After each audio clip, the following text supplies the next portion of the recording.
Hello, everybody. I'm Andrew Harvey, and I'm here with an old and great friend, Stephanie Marohn, who plays a very profound part in my inner life, but also in this book that I've just done with Carolyn Baker, which I really care deeply about. This book called Saving Animals from Ourselves. And I'd like to begin by asking you, Stephanie, to introduce yourself because you've done so much. You've written a whole slew of really extraordinary books. You founded a sanctuary. You've devoted your life to animal rights. And you've lived a sacred life consciously with animals. And all of these things are, for me, miraculous and profound. And I am so honored that you're giving me this time now. Oh, Andrew, it's lovely to see you again. It's been a long time, and I'm just thrilled to be here with you. So thank you as well for having me in this conversation with you. I know it's going to be a very rich one. So I'll start by saying that I was out shoveling manure this morning, as I do every morning. So this is really, this is really about walking the mystical path with practical feet. And it's embodying that very principle. And I'm devoted to that principle because I so love taking care of the animals. So what I have here is a farm animal sanctuary, and I started this sanctuary in 1997, and it was with the arrival of a miniature horse who I could see her from my window where my writing office was, because I'm a writer and editor. And she was on a tether all day long, knocking over her water bucket, didn't have water. And this is such a terrible way to keep any animal, on a tether. So I went to the people and I said, yes, I said, would you like a home for this horse? And they actually felt bad about the way they were keeping her. And they said yes. So her name was Pegasus. She's behind me here on the top picture. If you can see the white horse with the light. Oh, yes. That's Pegasus, and yes. she died just not that long ago. It was a great loss, but she had a very long life and a good life with me, and she started the sanctuary because she needed other animals for various reasons, one being keeping the grass down because she got something called foundering, so we had to get sheep and keep the grass down, and then the sheep needed so we got donkeys. How many different kinds of animals do you have? You have a whole plethora of animals. Give us a sense of what you've got around you. Yes, I do. And I did not know, I should say, Andrew, I did not know that I was starting a sanctuary, but that's what happened. It was like, well, we call it the sanctuary in the house the goddess built, because this is really where I was led. And so I have donkeys, one horse now, sheep, goats, and two guardian dogs that take care of everybody and watch over them, because where I live there are mountain lions and bears, and my view is we need to take care of the animals rather than ask those predators not to prey on them, because of course they're hungry and that's their natural way. So it's our job to keep them safe. So the sanctuary really began all those years ago, and one of my reasons for growing the sanctuary is that farm animals are the last bastion of the Holocaust against animals. And I say the last bastion. What I mean by that is there are lots of people working on helping so-called exotic animals or dogs and cats, domestic animals. But when I started, that's so true. Yes, when I started this, there were many people concerned about protecting animals in the wild. But when I started this, there were very few very few farm animal sanctuaries. That now there are many more, which is heartening, and it's becoming a very big issue. We passed a law in California to make the lives of farm animals in captivity a little more comfortable, just a little more, but it's a start. So I was very devoted to the idea that we need to stop this Holocaust, because it's a Holocaust of pain and suffering. It's a Holocaust. It's horrendous, and it might be a little radical to call it a Holocaust, but it is, and It's No, it's not radical. yeah. This is we're Gauleiters of a massive worldwide Auschwitz in which we are supervising without conscience the genocide of the animals. That's the situation. We're facing the potential extinction of 1 million species. The World Wildlife has reported this. What else can you call it? Yeah, I know it's, to me, there's a whole body of people out there who think I'm living in a dream world, really. And when I hear that, I say, thank you. Yes, thank you. Because You're not living in a dream. I know.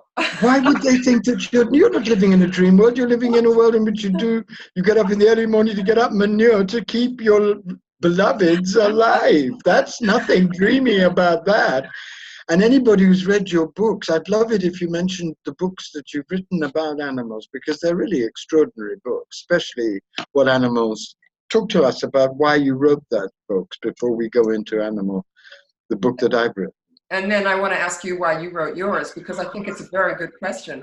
So the book is What Animals Taught Me, Stories of Love and Healing from a Farm Animal Sanctuary. I wrote it for the very reason we're talking about, is that I wanted to raise awareness about the plight of farm animals. And we're talking about big factory farming here is the worst offenders. Right. There are many small farmers who are doing it responsibly.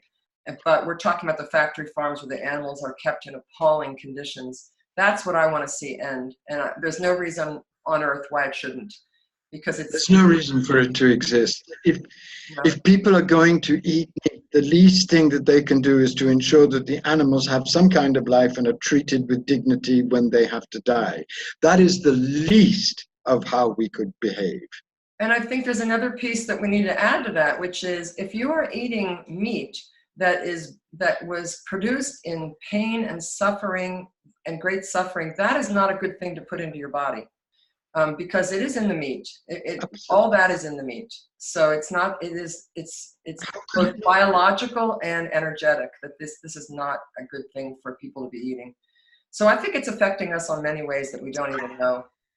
So anyway, the book was really talking about how the sanctuary grew and my experiences with the animals, which is profound. It's really, when I say walking the mystical path, I mean that literally, because the relationship. Oh, I know. And what does that mean to you? Because what is it that you find with animals? Because I think this is a marvelous segue into the book that I have written with Carolyn. What is this mystical path with animals? How would you define it for people? Because a lot of people will say, yes, I can understand that animals are very loving and they have wonderful qualities, but you've gone much further than that. So have I in this book. Yes, we really tried to lay out a mystical path with animals, and to celebrate the ways in which animals help us in our mystical evolution. So it'd be wonderful to hear from you what that means to you.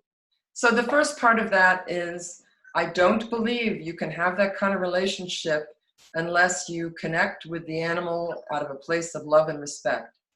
And you can do that with any animal anywhere, but you need to recognize their sovereignty. For me, sovereignty is a very important word when we're talking about activism on behalf of animals. And it's not only recognizing the sovereignty of animals, it's recognizing the sovereignty of every kind of being on earth. So that's the sovereignty of rivers, the sovereignty of the Amazon, which is burning right now, and the sovereignty of each individual tree. How are we going to treat each one of these sovereign beings with love and respect? That's the key to it, to me. So it's really recognizing the oneness of the universe, which is, to me, what mysticism is all about. And so with each animal, it's a connection on a very deep level that is really about joining them in being. So it's a oneness that happens when you approach it that way, as you know. And it's such a beautiful, beautiful relationship. And one of the other things that's important, if you are in a position to provide an environment for an animal, to provide an environment that allows them to be fully who they are. And this is like the old Summerhill principle for education of children. Yes. Freedom, not license. Yes. It doesn't mean you do not train your dog not to jump on people. because we all have a right not to be jumped on. And it's very important Right. to say, okay, there's some discipline that has to happen here, but it is done in a very cooperative partnership kind of way. And that's, Absolutely. to me, when you set that kind of relationship up, you are in a position to enjoy just beautiful, endless benefits that are so incredible every day that you get to experience this. It's truly amazing. There's nothing like communion with sheep, Give by us the some way. of those benefits. I love hearing you talk about this because you live it. What are the benefits give us some of those benefits? What Oh, do you experience from your animals, apart from obviously unconditional love, but what do they pour down upon you? well, here's a little example. There's so many examples. I had a mountain lion take one of my sheep, which was extremely upsetting. And what I did, that was when I got the dogs. But before I got the dogs, I was very doubtful that I wanted to get dogs because wildlife doesn't come around when you have big dogs. And I have a very close relationship with deer, for example. So I was standing. Right, I know that, yeah. Right. So I was standing by the animal feeder where I put the hay, and Sylphide, this very dancerly donkey, was standing at the feeder. And all of a sudden, this word comes popping into my head, Daisy. And then Sylphide jumps back. And I said, oh, did you hear that too? We both heard the word Daisy, and that was the name That's of so great. the name of the dog that was going to arrive. But more beautifully and wonderfully, perhaps, is I go out into the area where the animals are. They have free reign of 10.16 acres, a little over 10 acres. And I go out to visit them wherever they are. And one of the sheep in particular, whose name is Celeste, she comes up to me and wants to just commune. And I've had this with numerous sheep where there's just nothing like it. They want to stand there and just groove with you. It's this communion on the. Absolutely. They want us to commune at the deepest level. It's so extraordinary, isn't it? It When you is. realize that tune into that energy, it's so vibrant and alive, isn't it? And they will go much longer than I do. It's really Yes. really incredible. So that's another example. Yeah. And then a donkey, one of my full-size donkeys, there was someone who came to the property who was having a very, very hard time. And one of the things that donkeys like to do is put their head in your arms and have you hold their head because their heads are heavy. So they get a little break on their neck to have you hold their head. He gifted her with this. And this is not something a donkey will do with a stranger. But he gifted her this because she was in such a place of suffering, physically and mentally and spiritually. And she was so amazed, and she received this gift as it was intended. It was so beautiful. Wow. Animals, in my experience, have the most extraordinary psychological and spiritual intuition. They know exactly where you are and are able to make very skillful and tender outreaches to you in ways that most human beings are simply not capable of, because animals are so much more direct than us and can go straight to the core of the wound rather than battling around it. It's very true. They have a genius for that intimate healing, don't they? They really do. Before I ask you about your book, I just want to add that I also do energy healing and animal communication more and more. This is something that's grown out of my own healing. I had to heal myself from my childhood trauma before I started hearing the voices of the animals. Yeah. And so that's another part of what I do. And the next book I'm writing is called Journey from Trauma to Sanctuary, Energy Healing and Animal Communication. I'm working on it right now. Yeah. Oh God, how wonderful. Yeah. And what's going to be the main theme of that book? What's going to be the deep theme of it? It's both my story and the story of animals who have been abused. So, and the healing, I'm focusing on the healing, how the healing is possible. Because one of the things I've been doing is doing pro bono work with my energy healing and animal communication with beagles who have been in experimental labs. And they have so much healing to do, and they know I can understand what it was like to be trapped and helpless and cannot get away. And so They tell me all kinds of things, and we help each other. It's quite extraordinary. But I want to hear about your books. I could talk to you for, but this is wonderful because so many of the themes of the book that I've written with Carolyn have been already sketched because we're working in the same territory, which is why you play such an important part in the book. Can I ask you a question? What did you feel about this book? What was exciting for you in it as somebody who really is one of the pioneers of this territory? Okay, so let's say the title of your book, Saving Animals from Ourselves. And what struck me most beautifully was how you are not going over the territory of let's go in and wallow over how terrible things are for animals right now. You're providing this vision of a light. And it's one of the things that I do on my sanctuary. When people come to visit my sanctuary, I want to show them what's possible in a relationship with a farm animal. That's it. You know, what's possible in a relationship with any animal, with a tree, with a river, with a rock. How can we really connect on a very deep and soul level? And I think this is what your book is offering us, is the stepping into the light. You don't ignore the dark, but you're not focusing on the dark. And I think there's a lot of books that tell us all the horrible things that are going on, and those are important too. But we know a lot of the horrible things, and we really want to do something to heal. So your book is a path toward healing. Well, that is the most wonderful thing that you could have said, because that's exactly what we really aspired to create. We wrote 3 drafts of this book because we both care so passionately about animals. And in the first 2 drafts, there were many, many more details about the horror. And eventually it came to me very clearly that we are not going to motivate change through bashing people over the head with the details of the horror. That has not worked in any of the different realms of the world. We could see that with the environment, with all of the different problems. People retreat from the horror because they simply don't have the tools to be able to integrate it and to deal with it. And once I realized that what was really essential, and Carolyn agreed, was to create a book which would go step by step and initiate people into the world that indigenous shamans know, that mystics know, that people who work with animals intensely, like you and my beloved Jill Angelo, who of course has created Moondog Farm, know, which is that animals are initiatory creatures. They have vast inner lives, huge consciousnesses, and that they can be of immense spiritual and sacred help to us.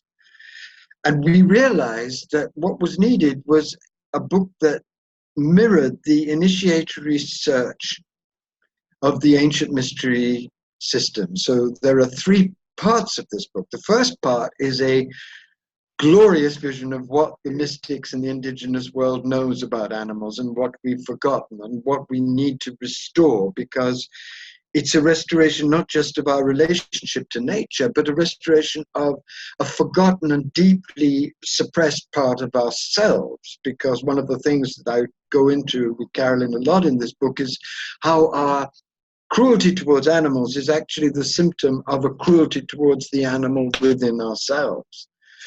That's the first part. And once you're armed with the glory and the power and the passion of this vision of the creation lit up by God, and the opportunities for transformation that creates, then in the second section, which is kept very short, we ask people to make the descent into the wisdom of the dark, into facing what we're inflicting on animals in this worldwide Auschwitz. And then when in the third part, what we do is present people like yourself, like Jill, like Jane Goodall, like Linda Tucker, who are really sacrificing in the most joyful way their lives to bring this vision in and to start doing real things built on vision and inspiration, not on shame and not on guilt, to renew the human compact with the creation so that we can turn around this appalling situation. Because as you and I both know, this appalling situation isn't simply about us being cruel to animals, which is horrible enough. It's being cruel to the animal within, increasing the dissociation from that animal within, which creates a more and more sterile, more and more violent culture. And this situation is also about us creating vast black karma for ourselves by treating animals in this way. How can we possibly imagine that our bestial, atrocious, obscene treatment of animals won't have karmic consequences upon ourselves?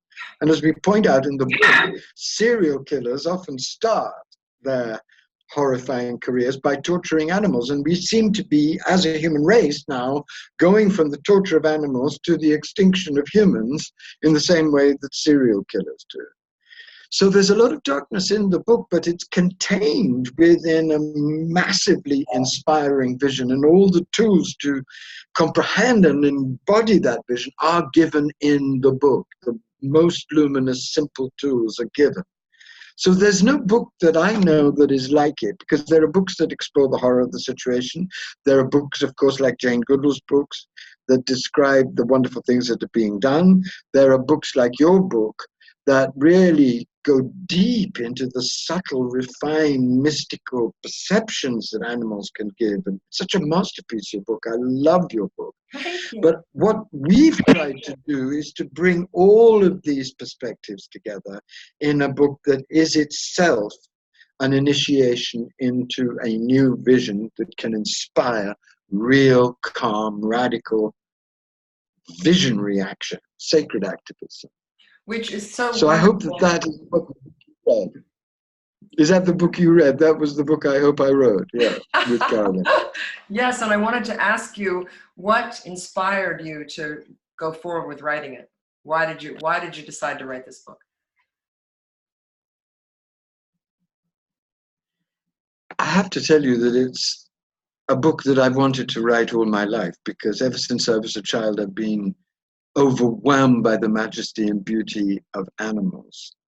I forgot my childhood passion until my 40s, and then with my husband Eric, adopted a cat, Purball, who completely transformed my vision of the world, in whose wild arms I fell and became the captive. She became my beloved.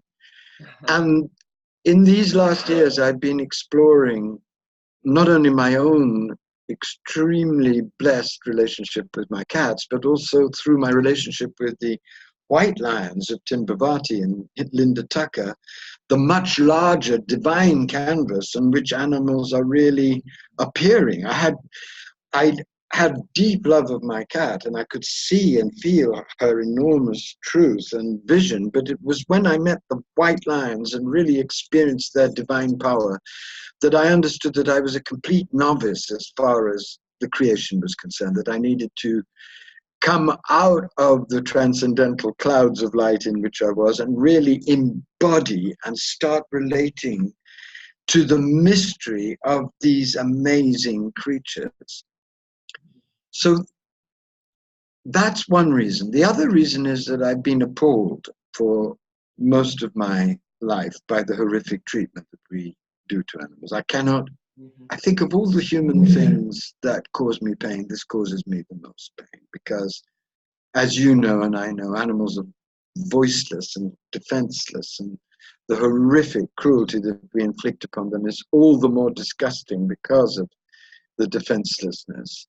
And it's obscene because we know what we're doing. There's no excuse not to know. You can see the photos of the polar bears starving. You can read about the lions being endangered and the tigers and the elephants being shot every 20 minutes, and yet we're doing so astoundingly little. And what was the key is to really, actually, I'd love to read you something, because this is the key to me. Wonderful. And this is what I tried to bring forward with Carolyn in the book, and it comes from Rumi.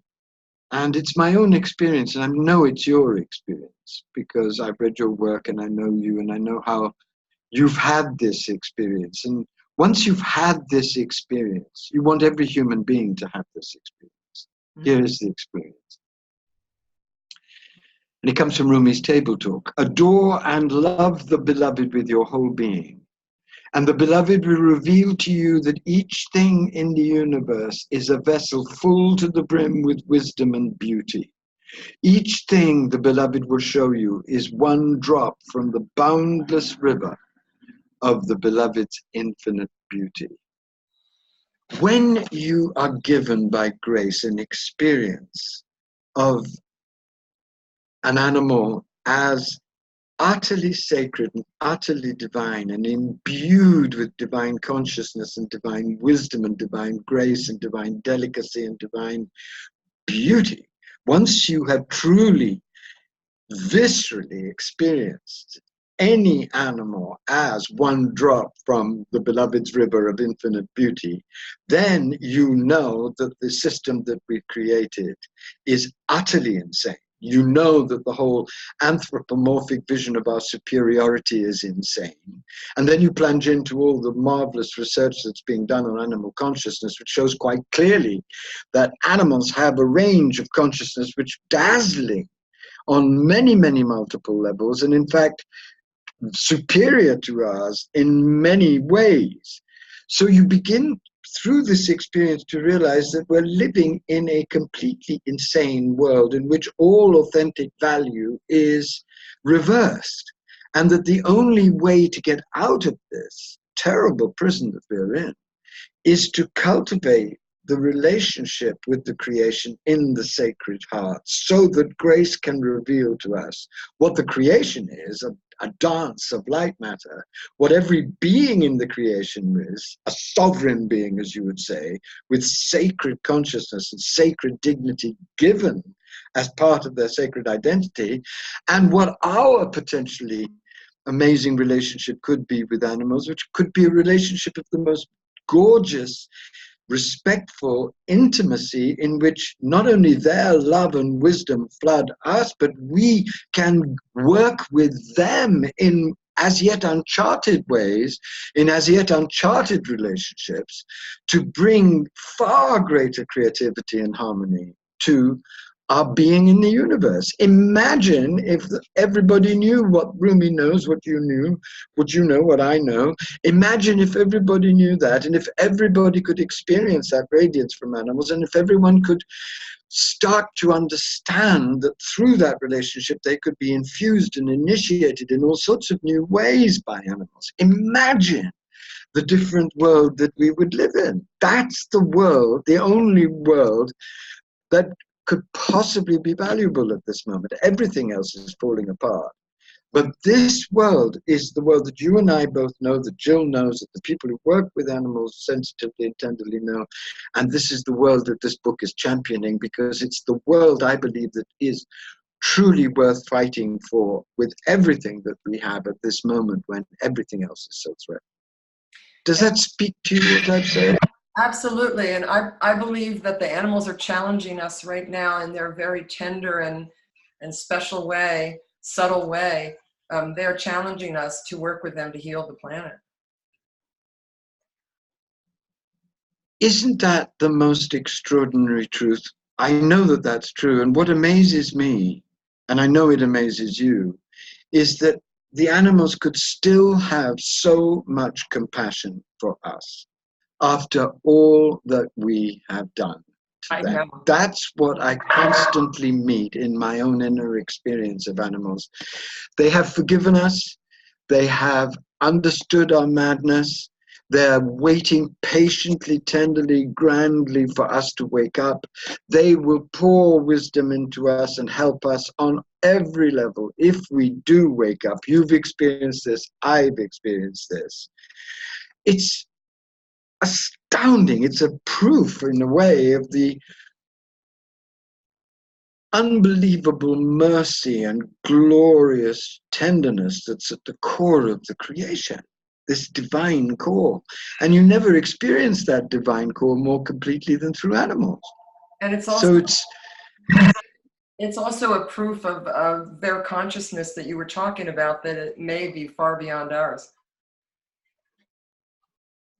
Don't you find that is something that you can understand very simply when you live with animals, that there are certain things in ways in which you have a consciousness they need that can be protective and helpful. But there are ways in which spending time with animals immeasurably expands your understanding of the level at which they're working. Yes. For one thing, and I think we could all be like that. I just wanted to mention. Yeah. Yes. And How would you describe a moment where you understood that the animal that you loved was working on a level that you hadn't yet glimpsed? I'm thinking, well, you see it when there's any change in their lives. They're so much more attuned than we are. When there's a change, they know. Oh, that's a beautiful example. Yes. They know how to integrate it. We don't know how to integrate it. We don't give ourselves time to integrate it. That's kind of a basic one. And then death. That's beautiful. They handle Death, yes. so much better than we do. And they acknowledge it, they mourn it, and then they move on. And sometimes they're all in their own timeline of how long it takes them to move on, but they really are fully present with the death in a way that so many people are not. So I think those two examples are two very important ones. And then I talk about in my book about sheep. I think they're essential ones, wouldn't you say? I mean, they're two of the most essential lessons of divine wisdom, impermanence and death, interlinked. And here animals are masters of this process. And we're so chaotic and self-absorbed and stricken and hysterical when we come anywhere near these things. And yet we have these teachers right here, right? Yeah, it's so funny because when we're dealing with change, we're like, oh, what's wrong with me? What's wrong with me? Why can't I adjust to this? And it's the animals. When I moved to this new property where I am, the animals did not leave the barn area for 2 days, although they had plenty of room to go somewhere else. But they were taking it very slow. And then one morning, the whole line of them, one after another, they walked in a line. They went around along through the other pasture just to look at it, and then they came back. And they went together, and it's just this example. And after I would say a week, they were totally adjusted because they did it like that. Yeah, it was lovely. Isn't that amazing? Yeah, I was watching them. I was really taking my cues from them and how to deal with it myself because they are masters of it, as you say. Yeah. Well, I'd love it if you could just, I know this is a painful question, but I know that because we're old friends and I have a sense of what you endured from what you've told me in your childhood, how has being with animals helped you heal that trauma? Because it's quite clear to me, looking at you now and looking at the incredible body of work that you've produced and the integration that you have done over the last 20 years is astonishing. I know that because I've been there with you. How have animals helped you in that? What have they brought you? Andrew, that's a wonderful question, and thank you for acknowledging the change because I certainly have changed. Animals were with me from the very beginning. I can remember. Well, you were always wonderful, darling. We've all been integrating like crazy these last years, but I can see this huge new calm that has come into you, this great peace that's now installed in you. That's fantastic. Thank you. Animals were with me. Real healing. They were with me from the very beginning. I can remember as a child hiding in the bushes crying and holding a cat in my lap. And the cat was snuggling up against me, comforting me. So they were there from the very beginning, and I had a very strong connection with them. I have on my website a story about the pigs, where at the age of 4, I was an obedient child, but I would not listen to anybody about this one, which is I climbed into the pig pen. And these were gigantic pigs, and I was little. But I loved them. Wow. I loved them so much. Huge pig. Yeah, and it was a pig pen with paths. So there was tall grass, and they would just appear down a path coming right toward me. I was not scared at all. And I would go in there time after time. My mother forbid me to go in there, and I did not care. I still went in there.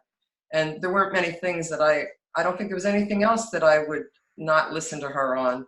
But this was so important to me. And I would just stand there, and they would come toward me, and we would commune. And these were gigantic sows. They were really big pigs. So that they helped me so much just on that level, being with them. And then in later years, there were many years when I did not have animals because I was living in one city or another.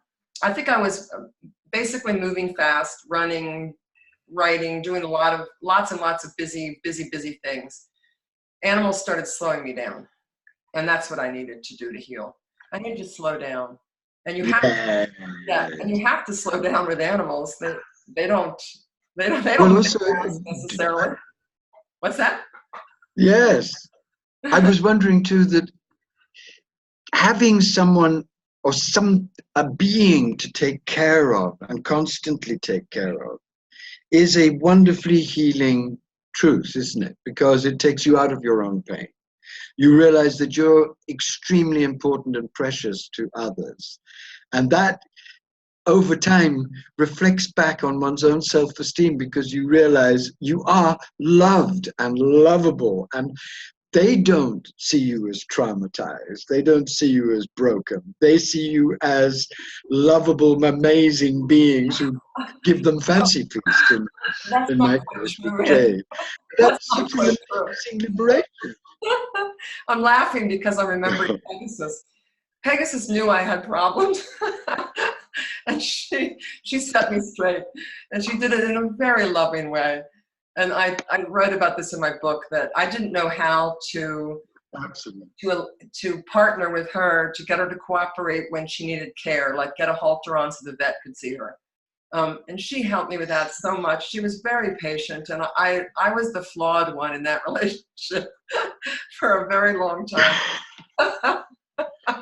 And it was okay.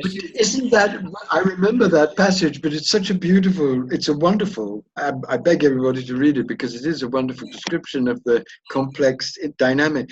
But you've just said something very, very important about healing, I think, and about about individuation. I think one of the greatest gifts of animals I would speak personally, the fact that my cats love me so immoderately and extravagantly has finally enabled me to love myself and to believe that whatever I haven't done, whatever I haven't been, whatever I'm not, I am someone truly lovable and able to love back. And this, strangely, has been the drama of my life, because in some ways people think of me as somebody who's done a lot of work and successful and all of that, but I've never really thought of myself like that because of the trauma of my own childhood.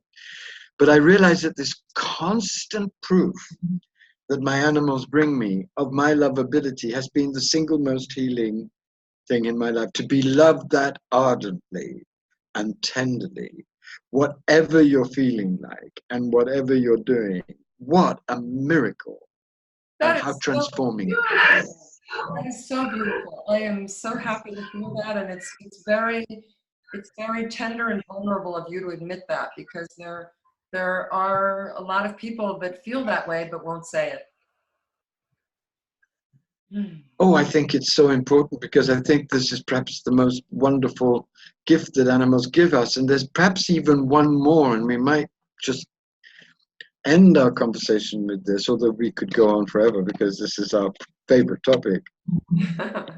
One of the things that came clear to me in the writing of this book, and from my own experience, is that this love that I'm experiencing with my cats, and this love that you're experiencing with your animals, is part of an evolutionary shift. It's part of the birth of a new kind of humanity. I believe that we had this love in our original times, in our relationship with the outside world when we were in the Neanderthals and doing those amazing cave paintings. I believe it has been there. But now it has to come back, because if it can come back, it will heal our own relationship with our own animal. It will help us embody more and more tenderly and deeply with each other. It will help us experience the creation in a unified force field of love. And it will educate us in all kinds of new skills and powers, because this communion that takes place between our consciousness and animal consciousness will give us all kinds of new powers that will help us reconstruct our battered, shattered world. So it's far more than just rectifying our idiocy about animals. It's actually participating in an evolutionary shift that wants us to bless our bodies, bless our sexuality, bless this lovely animal that we are, love all the other animal bodies, human beings and animals that are here with us in this glorious creation. This is a big shift, and it's a shift that goes beyond so many of what the patriarchal traditions have taught us to be awakening. To me, my animals and the love for my animals has been an essential part in my awakening. I find that at this moment in my life, it's my animals, my cat, that guides me most deeply into what being embodied really means. Because she's so completely embodied. And the whole of her being is given to love. She loves me with her whole heart, her whole mind, her whole body, all at the same time. And when I'm loved like that and loved back like that, I experience in my own heart, mind, body, what it was like to love with your whole being, erotically, but not sexually, tenderly, but not possessively. And when I experienced that love with her, I realized, oh my God, this is the new love that is trying to be born in all of us at this moment for each other, for the creation, to give us the energy to stand up to the madness and get going in sacred activism. And love. Does that make sense to you? Absolutely, and it's love for ourselves, because when you were talking about cruelty to our animal self, I think there's a bigger piece there that covers over that, even is denial of our animal selves. So that this is the denial. Totally.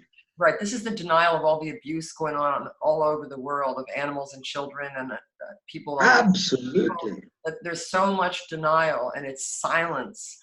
So what you're talking about in your book is breaking through that denial and seeing the cruelty. Absolutely. And then moving into joy and this beautiful relationship that you just portrayed.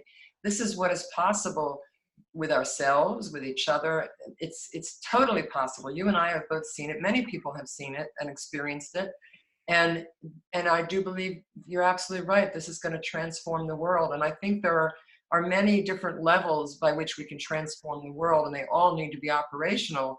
But if the one that is not operational is the personal one, I don't think it's going to happen.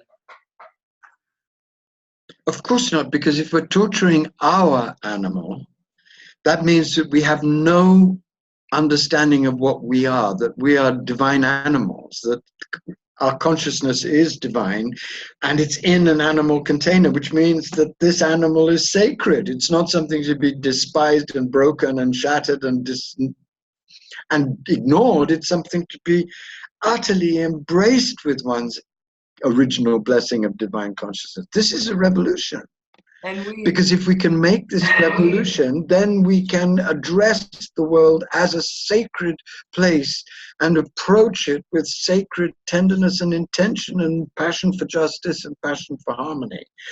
If we can't get to that awareness where we really experience what we shared in that Rumi quote, then why save the world? Why go on living in a sterile world where we're not fully present?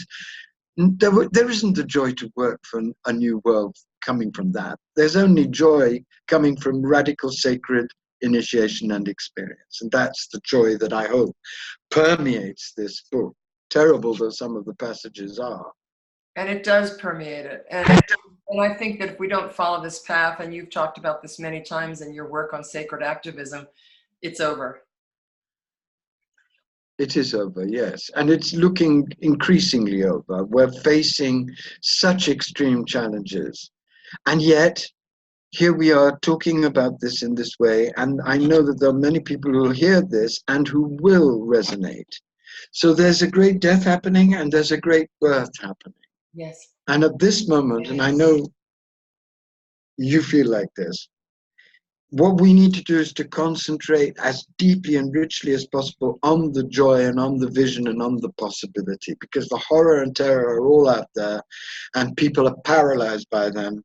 What our job as elders is, it seems to me, is to live in joy because we live in a sacred relationship through grace, and radiate that as inspiration to others, patiently, constantly, to get out of the paralysis, out of the cynicism, out of the dissociation, and start turning up in the glory of the real relationship with the creation, so as to be fed with the strength to stand up to the madness of the world.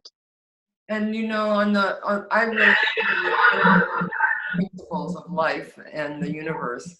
And if we're putting out the energy of joy, we need a critical mass on that. So the more people that are putting out the energy of joy, it's like Jean Shinoda Boland's 1 millionth circle, that the more people are joining together in this raised consciousness, we're going to tip the balance. And I firmly believe that. We're going to gamble and do the best we can. Yeah. Yes. I think what we're trying to do is put joy out there instead of despair. Absolutely. And in both of our cases, that joy comes directly from our companions, our animals. Yeah. They give, I have to tell you that if I was looking at the world without Jade, I'm not sure that I'd have the joy that I have, but the world has Jade, my cat, in it. And she radiates such love to me that every day I get up and try to do something to help the creation of a world in which she and all other animals will be safe, because I've experienced such overwhelming tenderness and love and acceptance, true sacred presence from the one I'm privileged to share my life with. And that's Blessed Jade. Blessed Jade. I just want to add that in all this talk of joy and communion, there are some practical actions that people can take. And one of the things that I would urge. Well, this is what I would love to. Yeah, and you have, this is one of the things you do in Please. your book. You have all these organizations in there that are doing great work, and you're putting it out there for people, letting them know these organizations are there. So there's so many ways to support this whole movement.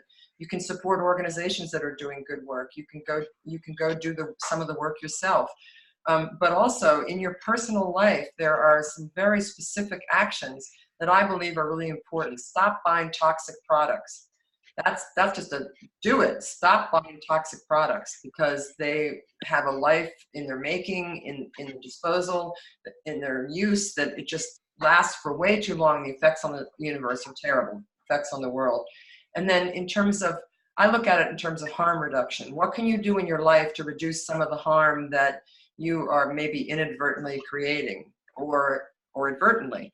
So if you're eating meat, think about, well-sourced meat that doesn't come from factory farms. It's more expensive, but don't we owe it to the animals? And then harm reduction. Absolutely. Do not eat pâté foie gras ever, because that is one of the most barbaric, the preparation of that, what they do to the goose, is one of the most barbaric activities. Pork, same thing. Chickens in battery cages. If you're going to eat eggs, eat free-range eggs, please. And there's just so many different ways. Saving water is another way. There's just so many different ways that all of these things can be applied in your life. And I think this is part of walking the mystical path with practical feet. Get yourself in alignment with the universe here. Anything else you'd add to that, Andrew? No, that is a perfect way to end this, but I'd love you, in conclusion, just to give the name of your sanctuary and your website, so that people who've been inspired by you can help you, because that's been part of the dream of this book. Thank you so much. It is expensive running a sanctuary, that is true. So the name of the sanctuary is the Animal Messenger Sanctuary, because they are, of course, messengers to us. My website is Stephanie Marohn. Yes. My website is stephaniemarohn.com, and I'll when I post this on YouTube, I'll put the link for that, as well as information about Andrew's book. Stephanie, I love you. I'm so grateful that you exist. I'm so grateful for your amazing books, especially your book on animals. And I just bow to the integrity and beauty and tenderness of the work that you're doing. Thank you so so much for turning up and giving us such an inspiration, with And all the others that are included. Andrew, you've been inspiring me for years. From the time I read Hidden Journey, those many years ago. And I thank you so much for all of your books. They're just such a gift to the world, and this latest one even more. So thank you so much. I love you, and it was just a pleasure to talk with you today. Take good care. God bless you. God bless you too.